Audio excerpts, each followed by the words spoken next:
Our first story deals with a subculture of heavy metal music that some feel is sending a dangerous message to your kids. The forces of evil on the dark side of devil rock. And I want to talk tonight about the devil and demons and witches and wizards. And we just mix it up with hardcore and aggression and come out with something we think's an original sound. Loud, fast, heavy, you know. Well, what do you got? What do you got? And welcome back to Riff Worship. As always, it is the Southern man himself, Dylan Adams, and we don't need Neil Young around either. Joined presently by my illustrious co-host, Austin Paulson. I love Neil Young. Good old Canadian. How are you doing, bud? I'm doing well, man. How about yourself? I am I've just been editing away. We've had a great list of stuff that we've been kind of climbing through. We've interviewed some pretty amazing guests. We had Andy LaRock of King Diamond on. Yep. We had James Walwork on, of course. Some people that we've been familiar with for quite some time. So it's been really cool to see who we've been able to kind of reach out to and who wants to just talk about nonsense with us for a little while. I mean, it's just like fantasy league football, man. That's all it is. It's just like we're putting together stats. We're putting together our favorite team. Who's making a tackle without a helmet on. That's exactly what we're doing, right? The record we're talking about today. Mm-hmm. I definitely wanted to touch on this one and another one I think we'll be doing a future episode of, because we kind of like hit on it a little bit or referenced the band in general during our Watain episode of The Wild Hunt. There's like really 3 records that come to mind that I think stand as really landmark records for each group. Watain's The Wild Hunt. We'll probably do an episode on In Solitude's Sister. Mm-hmm. And then, of course, we're going to be talking about Tribulation's Down Below today. When this record came out, where were you when you first heard it? What gravitated you towards it? What were your initial thoughts going into Tribulation's Down Below? First off, I just want to say we are spending a lot of time in Sweden. Yeah. And all really great things. And these bands all have great pedigrees and albums and you name it. I think I became familiar with Tribulation off the album prior to this, which isn't it called Children of the Night? Yep. Yeah. All right.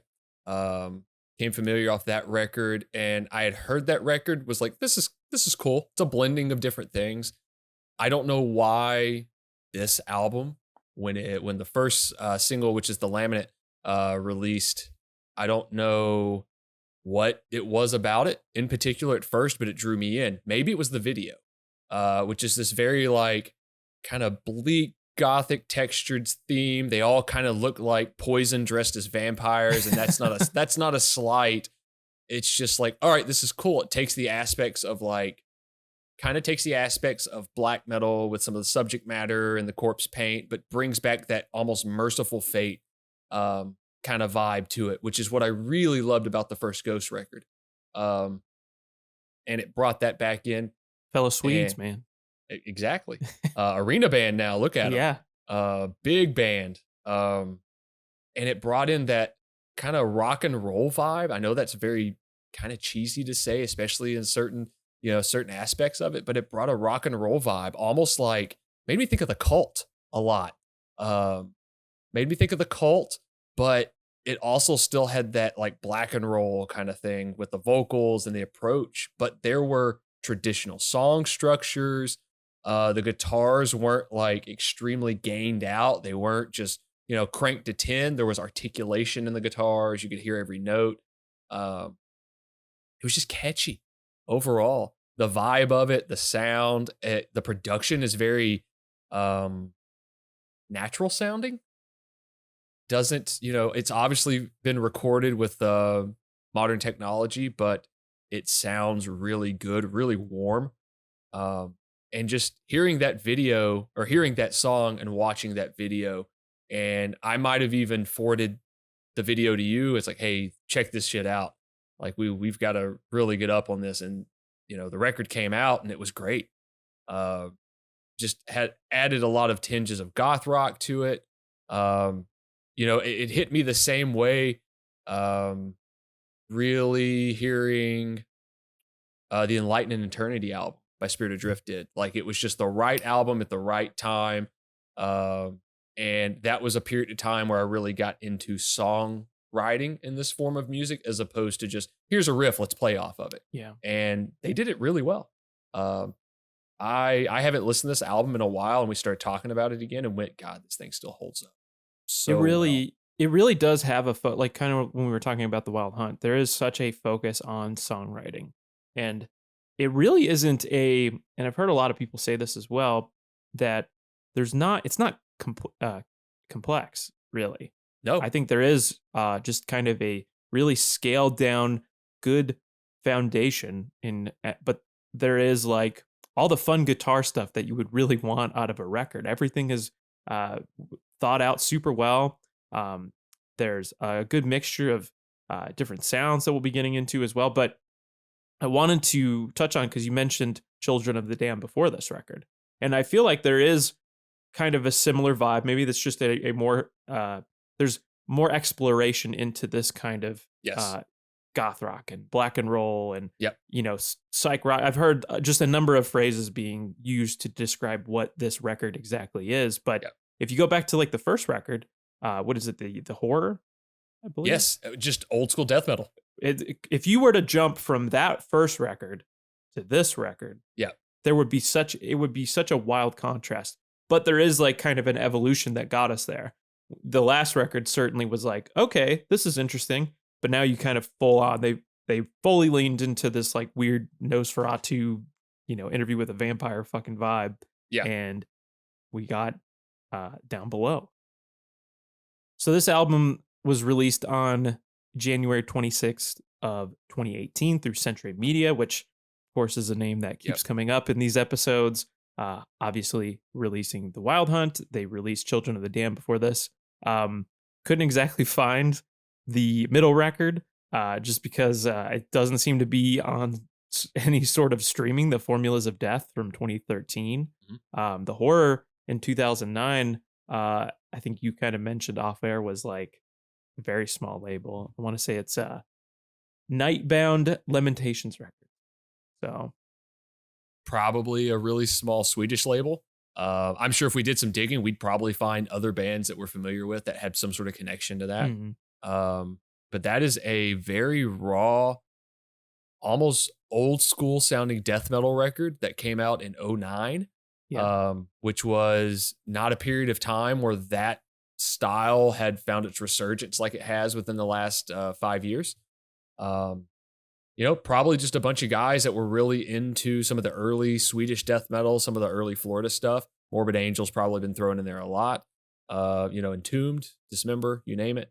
And they just wanted to play it. And I bet these guys probably grew up listening to like hard rock radio, classic rock radio as well, because I mean, this album, and I'm always going to reference this way, has Thin Lizzy harmonies all over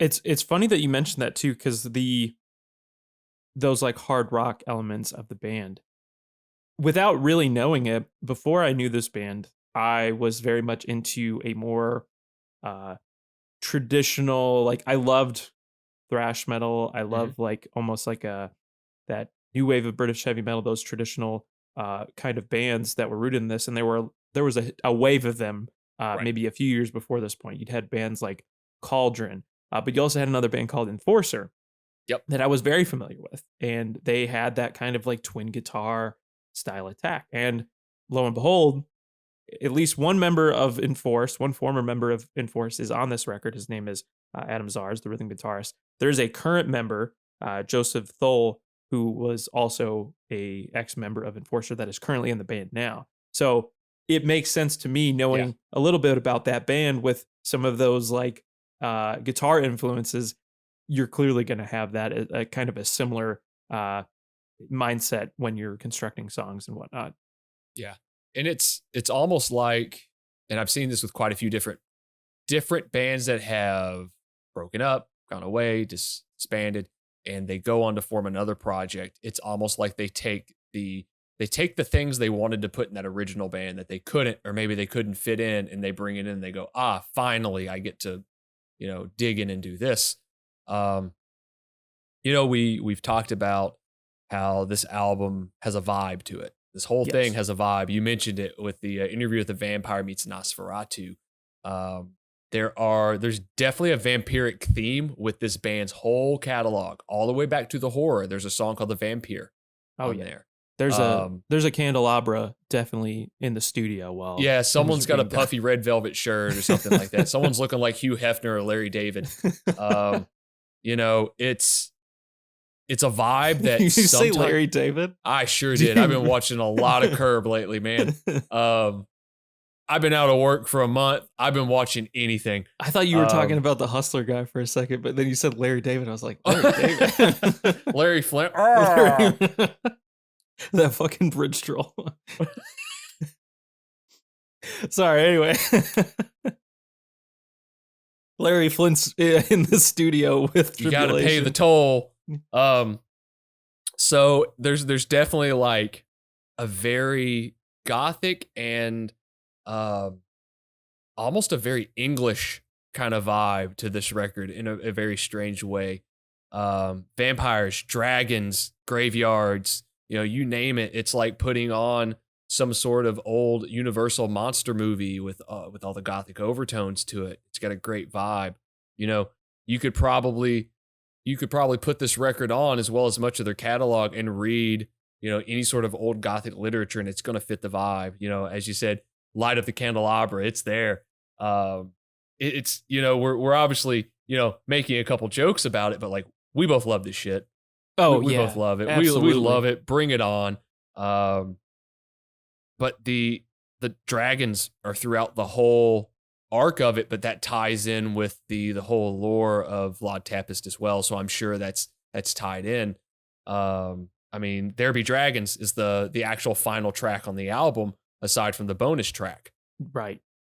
The which is like an 8-minute kind of journey. It's so cool. It's a waltz, I believe. Yeah. Like 3/4. It is like this vibe. I think there's certainly like a fine line where you could you go too far with it, or you do it just ever so slightly too much, then it's just cheesy. The way this band has like always seemed to carry themselves, and I think the music certainly helps a lot. It stands for itself. It's just good songs, but from the album artwork to the actual visual representation of these songs, I was just always infatuated with it. The album artwork alone is so incredible. Like I wish I had like unearthed my vinyl copy of this record, but when you look at it, and it is that such a gothic, you have like that large like bat-like creature, which was actually, I found out, was designed by the lead guitarist, Jonathan Holton. I hope I'm pronouncing that right. He is a graphic design artist, and he basically did the illustration and layout of the album cover. So he did not only the layout, and he did the layout and the artwork for this album, he did it for the albums before it, and he did it for their most recent full length, which was his final record with the band. But I believe he's done artwork for a lot of other Swedish bands of note as well. But yeah, it really ties in. He's done all the artwork, ties in the whole vibe of the album. Like you open it up, you look at the gatefold. They just had a great appeal when they came out, and it just fit in. Maybe I'd gone back and listened to maybe I was getting into King Diamond again around this time, or Merciful Fate, or whatever it was, but they came on and it hit. And I remember maybe first instinct of like, oh, this is like the Cult. There's some like darkness guitar stuff going on in here. It just hit really well. I want to kind of go back to something you said, where there's a fine line of, you can take it a step too far and it becomes cheesy, or, you toe the line, it becomes a really great thing. We touched on something like that on our Darkness episode with Nate Garrett, there are bands that do the traditional thing very well, to where it doesn't seem forced, and it doesn't seem like it doesn't seem like a gimmick or a kitsch or anything like that. And certain bands, do it terribly. right? Yeah. And we don't need to go into who we think those bands are, but this band does it really well and covers it really, really well. Well, it's not just a full on ripoff, right? You talk about Spirit Adrift, you talk about Tribulation, Mhm. you talk about In Solitude. These are all bands that really take those influences and put them through their own lens. There is a unique characteristic to the songwriting. It doesn't feel like they are just doing an impression. It is fully a realized vision through the Tribulation sound, mindset, what have you. And from the moment you turn on the record and the lament comes on, and you have those like very sparse, like kind of clean chords, I'm like, what? Like this is it's very intriguing. Like you're Yeah. instantly drawn in, and it's very dramatic sounding. It's very like it's so impactful, that riff alone. Um, it is such like to be the lead single and an opener Mhm. for a record, instantly hooked. Absolutely. Well, I mean, it sets off if an opening track is your first single and you've got that much confidence in it that it's the opening track, it's the first single, um, and it's going to set the whole vibe of the whole record because it does. The opening track generally is going to set the vibe of whatever record you've got coming in. I mean, we can go back and say like Battery opens up Master of Puppets, sets the vibe for the whole thing. Um, you name it. And the Lament does it very well. It's obviously the first single. It's the opening track. It's the first video released. Mm-hmm. And it sets the whole vibe. There's this I almost get some like post-punk vibes to this record a little bit with some of the Absolutely. goth tones in it. I mean, there's some really cool stuff. I mean, there's that great instrumental track. Yeah. That's dead center of the album. That's got multiple instruments on it. There's some great instrumentation on this album, not just the standard rock and roll instruments. I feel like there's xylophone on this record. There definitely is. Absolutely. Well, before we get into some of the instrumentation on here, I'd almost want to ask too. We kind of, I feel like you bring up a good point as far as, lead single certainly makes a statement. You have some of the songs in the middle. I wonder maybe what your thoughts are on arranging tracks. Like I feel like there is kind of maybe a philosophy to how an album should be arranged. Sometimes, there have been albums recently that I can think of that like just one that kind of comes to mind is Military Guns, Life Under the Gun, Mhm. their debut record. All of the singles were loaded at the very front of the record. Right. So you already have stuff that you're familiar with and is great, or at least I thought was pretty wonderful. And then you like, oh, okay, well, I am familiar with this. I'm already hyped for the beginning of this record. Let's see what else this Yeah. has to go. And kind of the same feelings with the Down Below, where you have that initial single. Yep. It's loaded at the very front of the album. It makes a statement. Let's see where this takes us now. Is there a right way to do it? Does it matter? Like, what do you think about that? I absolutely think it matters. I've owned too many records throughout my life that I bought and was like, the single is really good. Back in maybe the late 90s, early 2000s, for whatever reason, bands had to have like 18 tracks on an album, whatever it was. And it was almost like, hey, the record label has to have X amount, so we have to put it out there.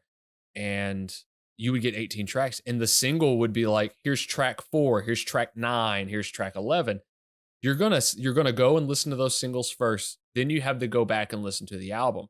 And if the album's not sequenced right, those other songs are going to be meaningless to you because you just want to listen to the singles, or maybe they're not.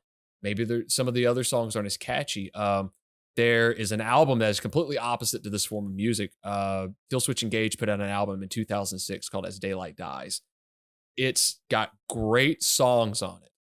It's got one of the most poorly put together sequences of like tracks on there that I've ever dealt with, but the songs are great, so it works out. But that's a rarity. Yeah. It just felt like the songs were just all out of place on that album. But this one does it great. I really like the concept of you get a banger of a track opening the record. You get an A side and a B side, maybe 4 to 5 tracks on each side, depending what you can fit. And you go open up with just a banger of a track on side A, and maybe you end with a ballad, or maybe you started off soft and it ended heavy. And on the B side, you do the same thing. I like that concept. This album does that to an extent. Like, it starts out really well. It's sequenced really well. I mean, essentially where like side B starts is the instrumental Purgatorio. Yeah. So it like sequences into that. I think was funny too, because we're kind of like talking about albums that are very far away from this style of music. I wanted to mention Anna Van Housewolf does some like backing vocals on that track a little bit. And some of her stuff is like so bleak and depressing in a far different way. Also another Swedish artist as well. But I want to say it's kind of similar to like, I don't know if you ever listened to like Grouper or anything like that, but it's just very kind of sparse, and like there's a lot of ambience and atmosphere. Also very, kind of gothic and bleak. I guess it made sense. I'm a fan of, I'm going to mispronounce her name, Likey Lai, who's a Swedish artist as well. And some of her stuff can be very bleak and very electronic and sparse at the same time. So I imagine there's a little bit of that. Something's in the water of Sweden, and that whole area. I mean, Bjork's in Iceland. Like, it's wild. It's wild stuff. But you're right. Sequencing on an album is so important. It's so important. Think of how many classic rock records that we grew up listening to that sequencing was so well on. I always think of our friend and mutual host, Justin Swindle, always brings up the A side of Paranoid as one of the best things he's ever heard. Yep. And he's not wrong. He's not wrong. That A side that album is sequenced so well. I feel like this album, you could certainly pick apart like single tracks. In my opinion, like the lead single, intro to the record.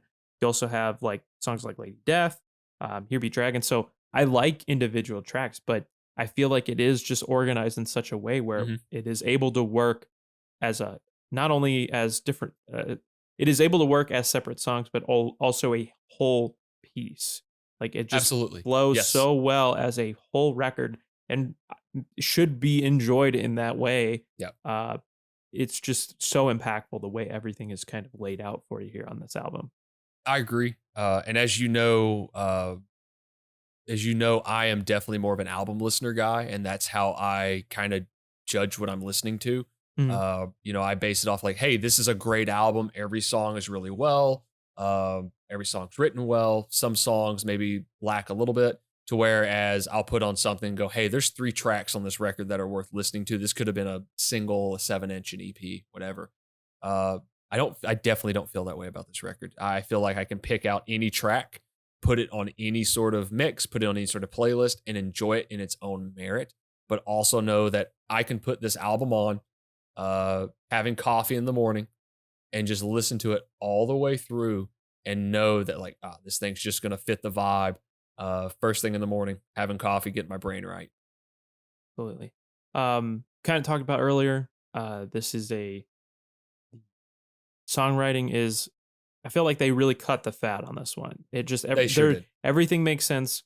Everything should be there. It sounds like it needs to be there in order for it to work. It was meticulous. The production sounds great. I wanted to mention Coney is the nickname. Martin Aaron Krona, I believe is how his name is pronounced, which I found very interesting. He's credited with additional instruments on the record. He plays vibraphone.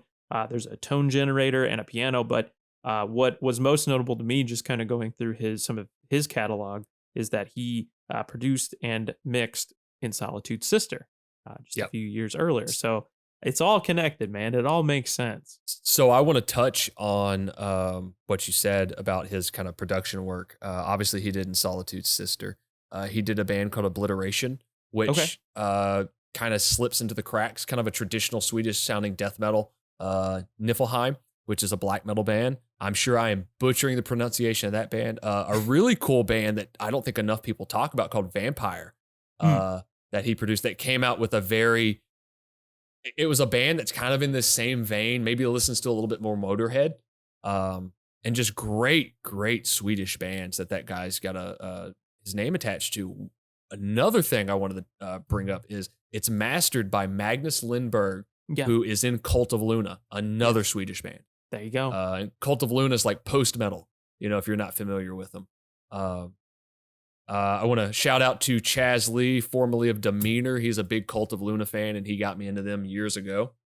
Shout out Chaz Lee, shout out Demeanor, shout out Franklin, Kentucky.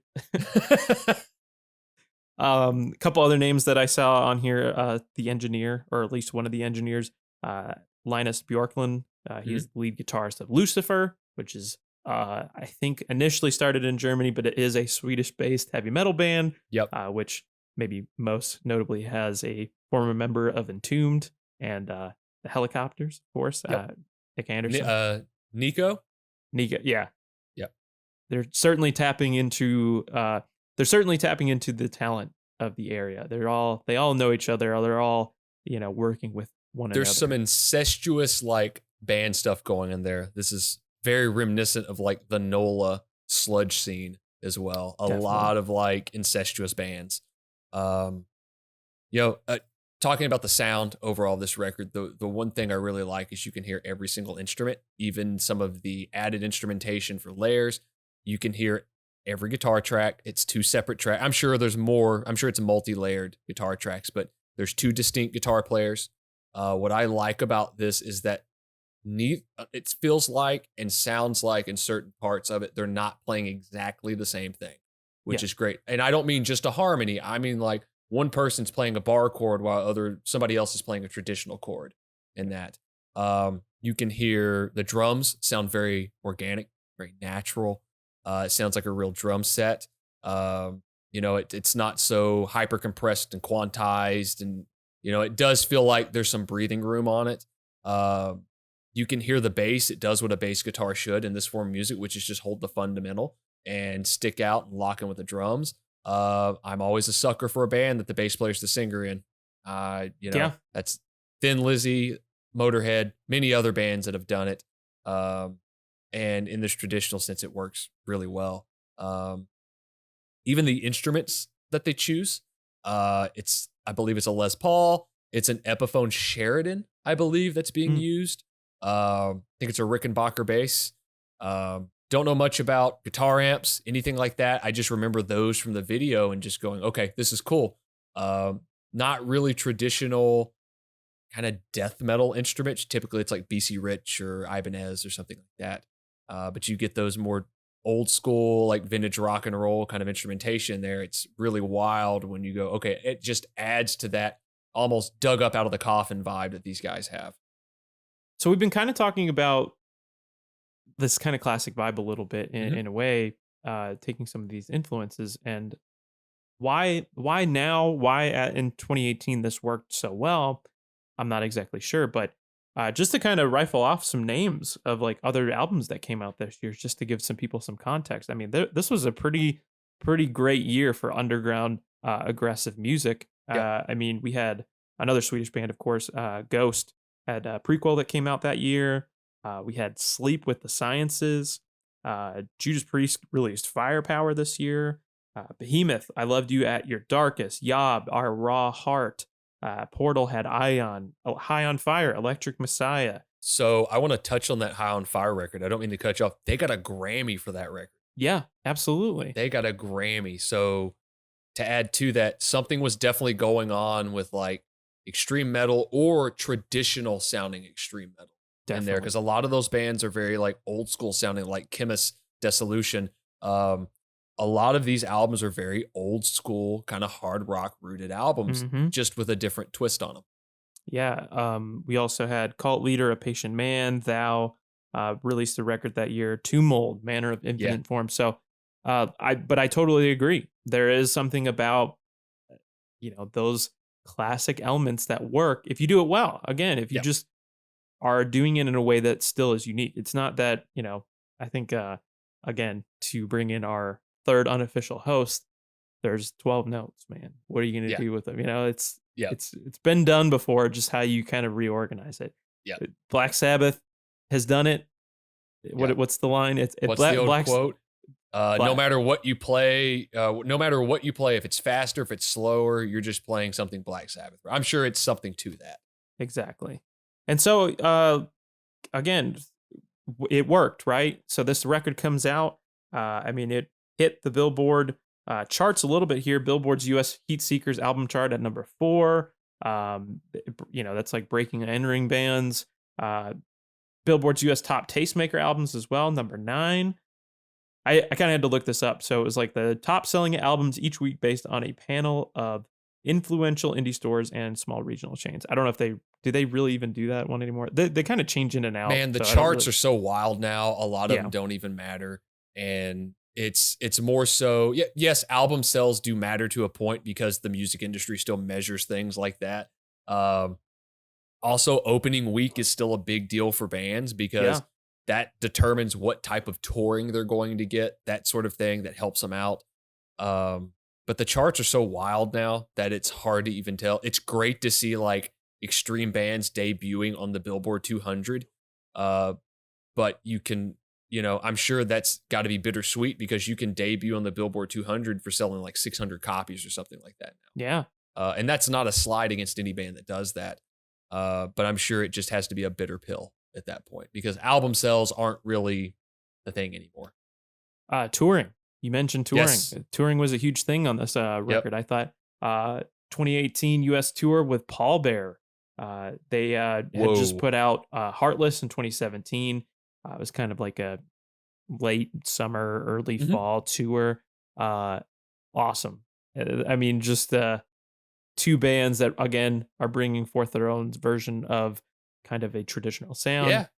Both work, I think Paul Bear on their first album, Sorrow and Extinction, were touted as Jethro Tull on 33 RPMs on their first record. So it's like, oh yeah, like I completely get it. Two bands that sound completely different, but have a similar vibe and similar influences probably.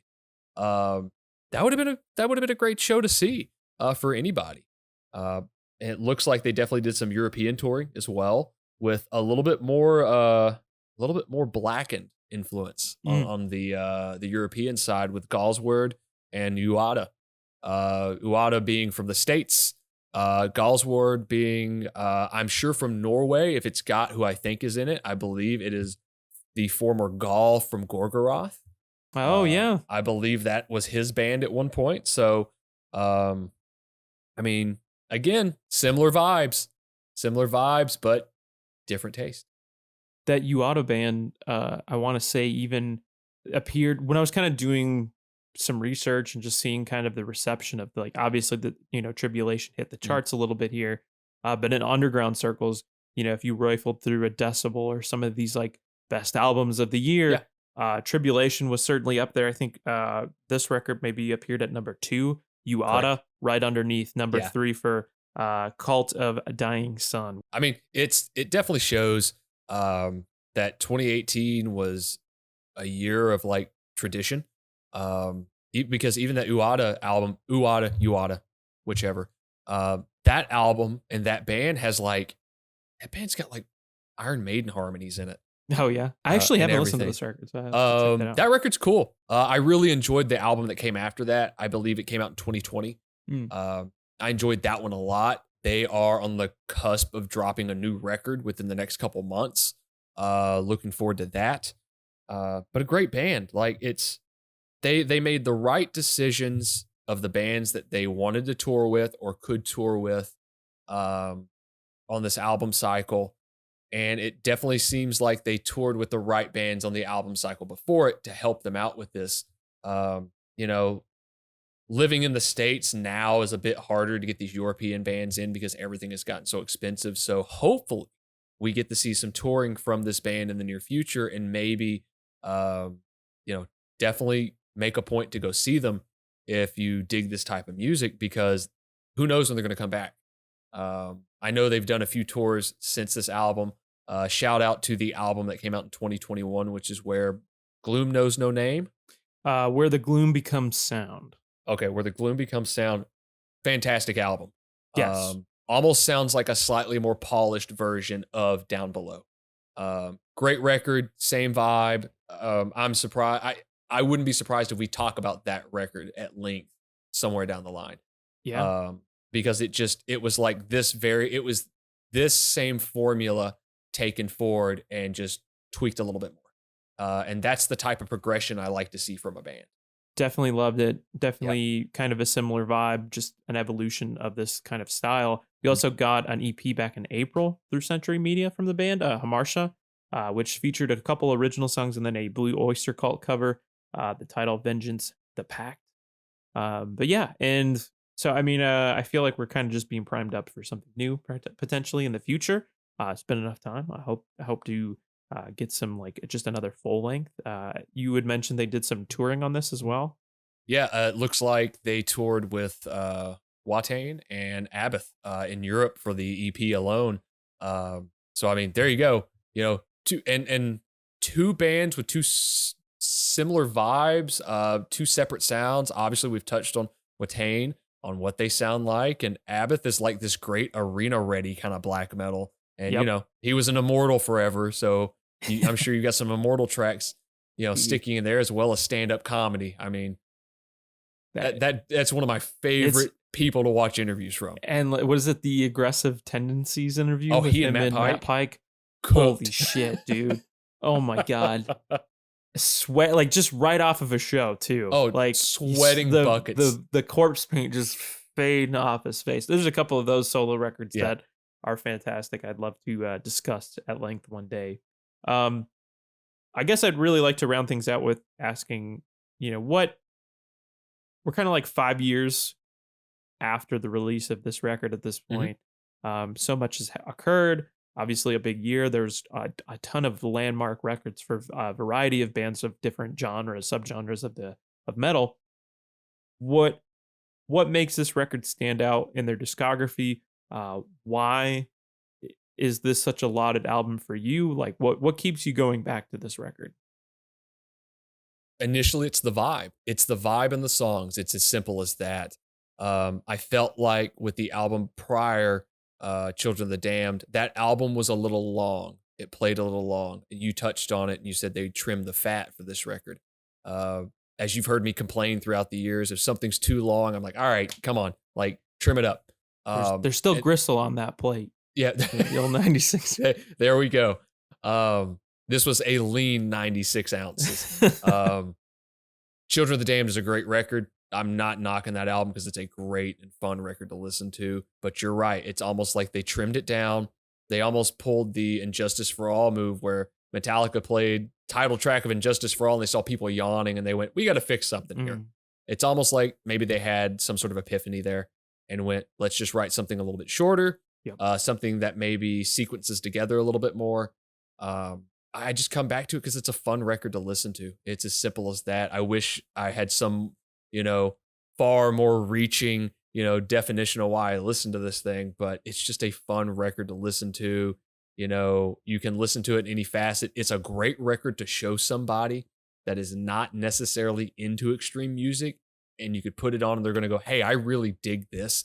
There's not, 250 BPM blast beats playing and, there's not some dude screaming his head off. It's just a great record you can put on that's tuneful, melodic, but without sounding just like forced. Absolutely. Yeah, it's refined. It's got the riffs. It's got the harmonies. There's implementation of a ton of different influences and styles. And it's done so like you said earlier, it's natural. It sounds natural. Everything on this record sounds exactly what they intended to do. It doesn't sound forced. And that is just everything that would make a good record. It just came out so perfectly together as far as like sequencing, like we've touched, the instrumentation, some of the guesswork, the production. It is really just it is really just a fun record to listen to. And that's really why I keep coming back to it. It really blew me away the first time I heard it. And I still get the same feeling whenever I turn it back on again. Just from those opening chords, as you said, with whatever chorus and reverbs on them, kicking straight into that arpeggiated line, into the Lament, all the way to the end of Here Be Dragons, where it just fades out. It's just a fun listen. This would be a great album for somebody that maybe was transitioning from, radio rock into heavier music, or even someone that is transitioning from listening to purely like classic rock bands, or maybe some of the old school heavy bands. You could give them this and go, hey, here's a good foot in the door for multiple subgenres, death metal, black metal, a little bit of goth rock in there, death rock, whichever. You could give them this and go, hey, look at their influences and see what you can find. All right, let's transition into what we've been listening throughout the week. We like to kind of end things off here with a few things that we've been listening to. One of my first picks this week is the new Harm's Way single, Devour. Chicago hardcore band, going to be releasing their upcoming record, Common Suffering, through Metal Blade Records. It's due for release on September 29th. Love the first single. This one also did not disappoint. Really just kind of pushing the boundaries, pushing their skills as a band together. I know they had like a few new members on the previous record, Posthuman, and I feel like some of those members are kind of allowed to, not that they weren't before, but everyone is just kind of like really pushing it on this record. So far, the singles are great. They have a tour that they announced as well. They're going to be hitting a few cities in the United States with Fleshwater, which I believe features some members of Vane. It's kind of more, I want to say like grungy a little bit. It's definitely kind of a different vibe from Vane, but sounds great. I actually think I want to say I saw maybe their first performance in Chicago on a Harm's Way show. It was like the Harm's Way 10th anniversary of Isolation, and they brought Fleshwater out. They hadn't put out anything yet. They were very new, and the live atmosphere of them playing was great. Then we have Ingrown and Jive Bomb, who have also put out some new stuff within the past year or so. So that's going to be a good one to look forward to. Another track I've been listening to as of late. This just kind of came out at the time of recording, but Twin Mouth Spring, Wolves in the Throne Room, they got a new record coming out, Crypt of Ancestral Knowledge, also due on September 29th through Relapse Records. This is a band that I'm not too familiar with. I know you were a big fan of some of their previous albums as well. This is going to be out on Relapse and also going on tour through September and October with Black Braid, Hoax, and perhaps one other band. But those are a couple things in aggressive music that I've been listening to. I've also, to kind of go off of the black metal vibe as well, Melissa. This is a band I wasn't too familiar with before. They're based out of Brooklyn, and they've released a couple things over the past, like their self-titled record came out in 2021. They had an album titled, they had an EP titled 2 in back in March, and this is through Urge Records. It is very abrasive sounding. I feel like some of the black metal that we have now is like, I feel like Wolves in the Throne Room has its own vibe. This is like some of a very old school sounding Norwegian, like almost like Mayhem's Death Crush EP. It kind of has that vibe, like it was recorded through a phone or something. But sounds like a pug screaming. Yeah, it's a lot of fun. I have a good time with it. So those are my recommendations for the week. Dylan, what have you been listening to, buddy? So to touch on a lot of that, I did want to talk about. I was able, as a recording of this, I was able to go to a show a few days ago. First cool. show in quite some time. I got to see a band you and I are a big fan of, Mizmor, in a venue in Nashville called Dark Matter a few nights ago, and it was pummeling. In many ways, obviously that band is black influenced as well, blackened, doom influenced, you name it. And apparently they really like Fog Machines a lot. It was soup thick. It's not a big venue. It is not a big venue. There might have been 70 people there, but it was wild. It was a lot of fun. But stuff I've been listening to this week, Incantation has dropped a third single from their upcoming album, Unholy Deification. The song is called Invocation. I have not been disappointed with any of the other two singles they've dropped for this. This band is one of those bands where you kind of know what you're going to get with an Incantation album. but they always add a new spin. The vocals on this one are really, it's already a very guttural sounding vocalist, but something about the vocals on this record even seem a little deeper. And the riffs on this album are almost, there's almost a simplistic vibe to them, maybe as opposed to some of the recordings before it. The album's coming out on Relapse Records as well. I do not have a release date on that, but should be coming out in the next few weeks, next couple months. A track that dropped last night. I have been a fan of this band for quite some time. I'm a fan of Will Putney's other band as well, which is Fit for an Autopsy. But End dropped a track last night, Gaping Wounds of Earth, off the album The Sin of Human Frailty.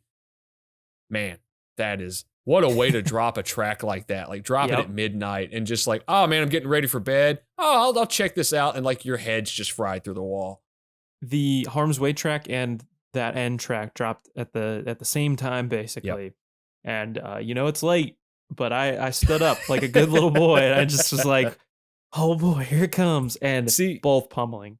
I hit the opposite end when I see like a pre-release or like a new track is dropping at like 7 a.m. I'm like, all right, that means I got to be up at 6. I got to roll over. There it is. All right, 6 a.m., barely see, new track, just blaring my head off.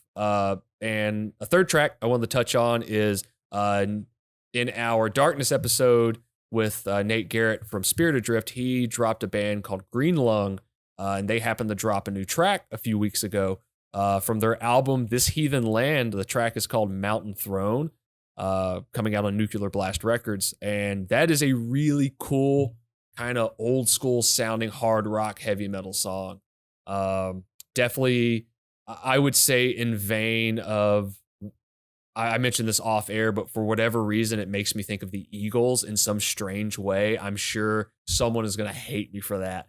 But the Eagles are cool, and at least in my book.